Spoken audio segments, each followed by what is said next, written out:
Ang mabuting balita ng Panginoon ayon kay San Marcos. Papuri sa iyo, Panginoon. Noong panahong iyon, umahon si Jesus sa kaburulan kasama ang kanyang mga pinili. Humirang siya ng 12 na tinawag niyang mga apostol upang maging kasama niya, suguing mangaral, at bigyan ng kapangyarihang magpalayas ng mga demonyo.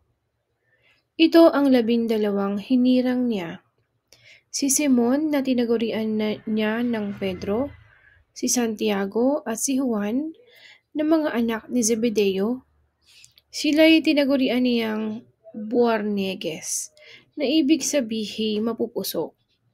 Sina Andres, Felipe, Bartolome, Mateo, Tomas, Santiago na anak ni Alfeo at Tadeo, si Simon na makabayan at si Judas Iscariote na siyang nagkanulo sa kanya. Ang mabuting balita ng Panginoon. Pinupuri ka namin, Panginoong Hesukristo.